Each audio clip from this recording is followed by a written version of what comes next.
MVP, most valuable player, in case you didn't know. Matt, start us off. Who is your pick? Who's your dark horse pick for MVP in 2024?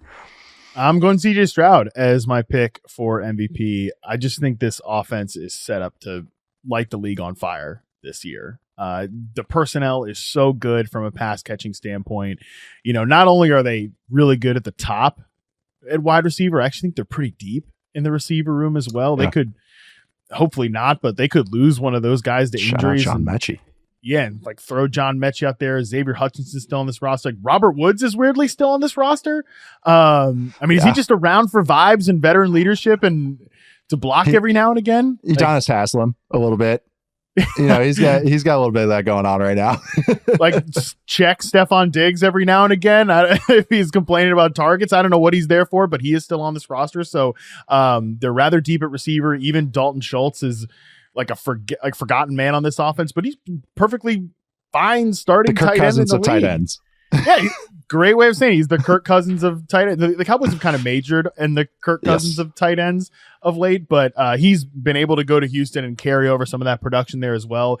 I think the run game will be better just because they have, Joe Mixon back there. I think the offensive line all being healthy, knock on wood, will be good as well. But this comes back to Stroud and just how incredible of a player he was in the back half, but really over the course of his entire rookie season, he was super impressive. And, Nico Collins is like a fringe top 10 receiver to me, if not just a bona fide top 10 receiver. Diggs can still play. Tank Dell is an awesome player who, you look at like his reception perception profile was incredible. Like one of the best wide receivers in the league at just getting open on these outbreaking routes. CJ Stroud loves to throw those deep outbreaking routes. So everything just comes together for me to make the argument for CJ Stroud for MVP. I think that they can compete to be the best team in the conference. And then on the boring, dark horse side, like if you're looking for a boring dark horse, like you kind of have to say Brock Purdy. Like everything else goes wrong for all these other candidates. That is boring. I actually was curious. I was like, boring. That is boring. Yeah, well, I said it was boring. I said it was boring. I was trying to give you benefit of the doubt. Yeah, I said it was boring. I didn't sell it as anything but boring, but a lot of the efficiency carries over from last year, and some of these other top quarterbacks don't have the year you're expecting, and the voters like, well, he's done it 2 years in a row. The efficiency, maybe that comes back, and they give it to Purdy for the pure statistical case after he didn't get it last year. That's a good argument for that one. I like the Stroud one, especially after watching him in the preseason. It's like, oh, you got even better. You're even better now. Oh God. That's why it's fun to watch starters play in the preseason, because then you actually get to see some stuff and go, oh wow, this is even better than last year. That's scary. Yeah, he's really young and really good. Like those a lot. Even if the dark horse pick is, I said it was boring. I get it. You can't hate me if I gave you the disclaimer. I gave you the disclaimer. It was like, oh, you're mad that there's cursing on this album. The warning was there. Process. As Charles says, good process for that one. Charles, do you have good process for your MVP picks, or we have some? I'm actually really curious the arguments you're about to make here. I mean, for the first one, Mahomes, I'm not going to take any time to explain that one. Okay. The dark minus 20,000 on that one. Yeah. The dark horse, though, I'm going to go with Matt Stafford. Oh, only because. Yeah, I think we alluded to it, or I alluded to it at the start of the show. The defense, man, you remove Aaron Donald from this group and it starts to look really, really bleak, like really, really fast. So I think that this is going to be a team that's probably giving up a lot of points, which is going to put Stafford in shootout situations, which leads to big stat lines. So I think that if he can weather the storm and still push out like 11 or 12 win season with what this defense is projected to be, that would obviously, I think that would suggest he had a pretty monster way, a pretty monster like way throughout the season. And I'm going to give him my dark horse pick just because I do think the offense will still be good. I think they might be good enough where they can buoy a terrible defense, maybe, but it's going to be tough.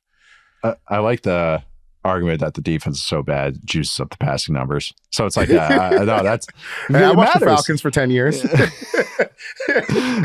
Exactly. Yeah, you got those Pro Bowl nods. Yeah, when you're getting 4,400 yards. Whenever you get the like 4,400 yards and like 24 touchdowns, it's always like, or 22 touchdowns. It's always like the Sam Howell. What's going on there? Yeah, that's the Sam Howell, the Bortles. Yeah, the king of it. No, I like that. We just made the joke about good process. I think the best process in awards betting is Patrick Mahomes to win MVP and the Kansas City Chiefs to win the Super Bowl. I think if you do that every single year, it is the best process you can do because sometimes boredom is the best Talk pick. about, yeah, you guys criticizing me for boring. I didn't even bother wasting time talking about it. It was great. It was great. I'm glad you did it because I was like, okay, good. Because I was like, really, it's just the best, easiest pick.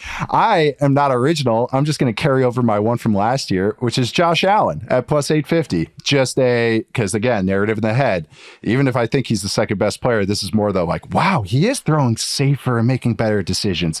He lost Stephon Diggs and still producing. They lost all the defensive talent, even if they still have some decent guys, but they were so much better and they, maybe surprise win the NFC or AFC East, yada, yada, yada. You have to have a winning team. You have to be up there. So that also matters with it. But that's my argument for Allen. That's more that the narrative catches up to what his play has been as far as more cerebral, more accurate, not as risky as people think he is.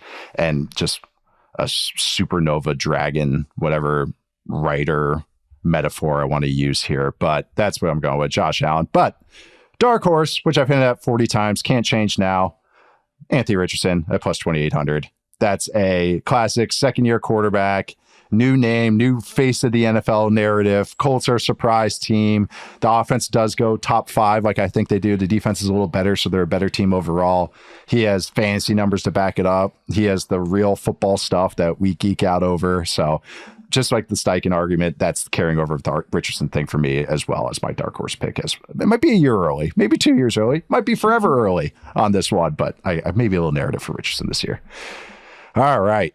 That was a nice little, that was not a snack pack. That was a rotisserie meal.